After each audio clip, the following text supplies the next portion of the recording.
신약 성경 27권 중에 예수님의 행적을 담아낸 4권의 복음서가 있습니다. 바로 마태, 마가, 누가, 요한복음인데요. 비슷하지만 다른 이 사복음서 때문에 혼란을 겪는 성도들도 있습니다. 네, 오늘 뉴스 더보기 시간에는 사복음서를 한 권에 담아서 예수님에 대한 이해를 돕기 위해 노력하고 있는 제주 함께하는 교회 유수영 목사와 이야기 나누겠습니다. 목사님 안녕하십니까? 네, 반갑습니다. 예, 반갑습니다.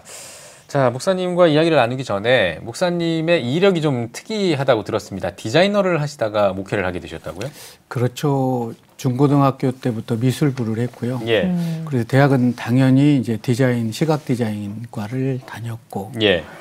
대학 4학년 때는 인테리어 사업을 하면서 학교를 다녔어요. 그러다가 이제 디자인 회사에서 디자인 실장으로 있다가 또 나름대로 사업을 했죠. 예. 그래서 그게 또 부도가 나는 바람에 신학대학원으로 갈 수밖에 없었죠. 예. 그때는 그게 하나님이 저를 부르시는 것이라고는 생각지 못했어요. 근데 오랜 세월 지나다 보니까 아, 이 길로 인도하시려고 하나님이 길이 참으셨구나.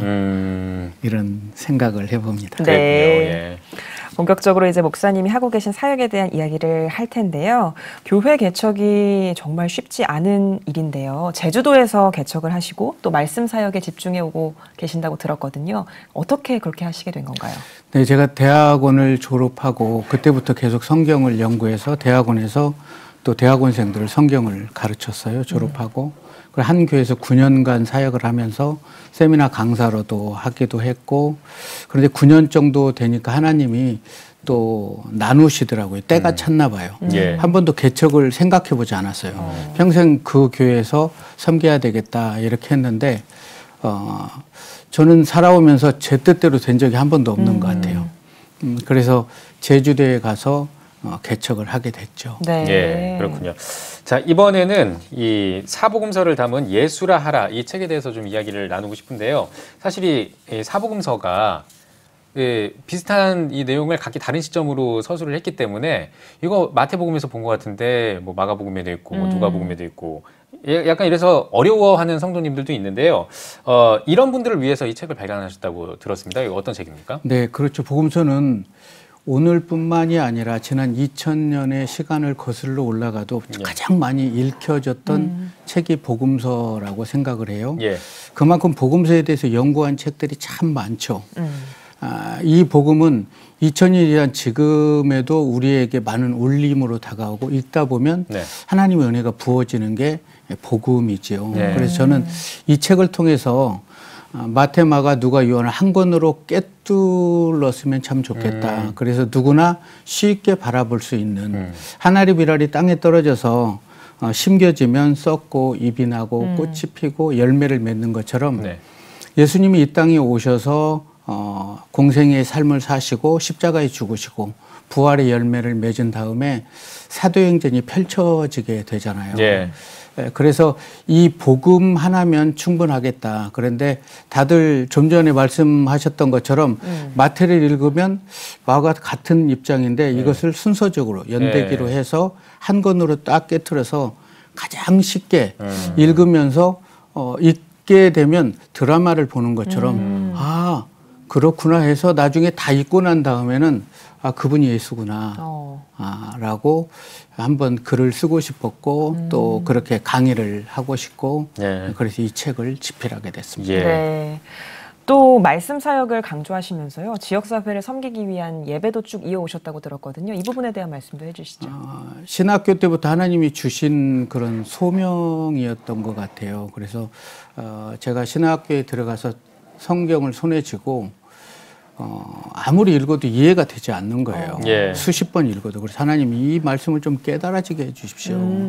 그런 다음에 성경을 연구하면서 어떻게 하면 가장 재미있고 어떻게 하면 가장 쉽게 복음을 전할 수 있을까를 늘 고민했죠. 그러면서 이제 성경을 연구했고 제주에 내려가서 바이블 아카데미를 개설해서 세미나를 하고 또 교회에서 화요일과 목요일 1시간 반씩 창세기에서부터 계시록에 이르기까지를 지금 13년째 계속 성경 세미나를 예. 진행하고 있습니다. 그 성경 세미나가 혹시 바이블 포레스트인가요? 네. 아, 그렇군요. 그럼 바이블 포레스트에 대한 소개를 좀 더 해주시면 좋을 것 같습니다. 바이블 포레스트는 성경 66권, 1189장을 한 절씩 읽어가면서 창세기 1장부터 계시록까지 전부 가르치고 있는 곳입니다. 예, 그렇군요. 그렇군요. 예. 목사님, 많은 사람들이요, 한국교회가 이제는 성장의 단계를 넘어서 성숙의 과정에 들어섰다라는 얘기를 하거든요. 그런데 이렇게 성숙을 잘 해내기 위해서 교회의 본질이라고도 할 수 있는 목사님이 강조하시는 말씀과 기도를 좀 더 집중해 나가야 될 텐데, 어떻게 좀 우리가 좀 더 본질을 회복하는 데 노력할 수 있을까요? 본질을 회복해야 된다는 것은 누구나 다 알고 있겠지만 말씀으로 들어와야 된다고 생각해요. 말씀 외에 다른 것들도 다 중요하지만 오직 이 말씀 안에서 아름답게 성장이 되면 한국 교회가 회복이 되죠. 미숙한 과정을 거쳐서 성숙에 이르게 되고 그 성숙에서 멈추지 않고 후숙의 삶을 살아낼 수 있는, 그래서 내가 만난 예수를 누군가에게 전할 수 있는 삶이 한국 교회에는 필요하다고 저는 생각을 합니다. 예, 알겠습니다. 자, 이제 뭐 거의 마지막 질문 가까이 오고 있는데 이제 앞으로도 하실 일들이 많을 것 같습니다. 지금 말씀 들어보니까 뭐 여러 가지 이제 뭐 바이블 포레스트라든지 여러 가지 이제 하실 일들이 많을 것 같은데 앞으로 어떤 계획을 또 가지고 계신지도 듣고 싶거든요. 계속해서 한 20년 동안 꿈꿔왔던 그리고 그림을 그렸던 것은 이 바이블 포레스트를 통해서 평신도 지도자반이나 한국교회 목회자들을 위해서 이런 세미나를 개설하려고 지금 준비하고 있습니다. 네. 또 이 한 권으로 읽는 사복음서 예수를 하라를 이제 코로나가 다 진압이 되고 예. 그러면 전국 교회 다니면서 또 세미나도 펼치고 싶죠. 예. 그렇군요. 목사님, 마지막 질문인데요. 코로나19로 어려움을 겪고 있는 많은 성도님들에게도 위로의 말씀 한 말씀 해주시고 대답 마무리하겠습니다. 아프죠. 뜻하지 않게 감염이 되고 또 확진자가 생기고 그들의 가족들까지도 아픈데 이때가 정말 하나님의 위로가 필요한 때라고 생각을 해요. 예. 그래서 하나님의 위로와 치료가 그들에게 부어지기를 간절히 소망해 보고 또 이번 사태를 통해서 예배를 못 드릴 수도 있구나. 저는 환난과 핍박으로 예배를 못 드릴 줄 알았어요.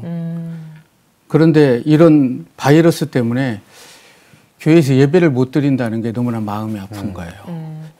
정말 울 곳이 있다면 교회거든요. 우리가 교회에서 울고 또 교회에서 가장 강조돼야 될 것이 예수 그리스도의 복음이거든요. 복음 하나면 충분하다. 그러나 너무나 많은 것들 바빠서 복음을 보지 않는 이 시대가 조금 아픈데 이런 코로나 바이러스를 통해서 우리가 다시 한번 우리 교회와 그리스도인들이 예배에 대한 좀 경각심을 갖고 있고 또 그들에 대해서 위로하고 또 선한 영향력을 끼칠 수 있는 그런 시간이었으면 저는 참 좋겠습니다. 예, 네. 알겠습니다.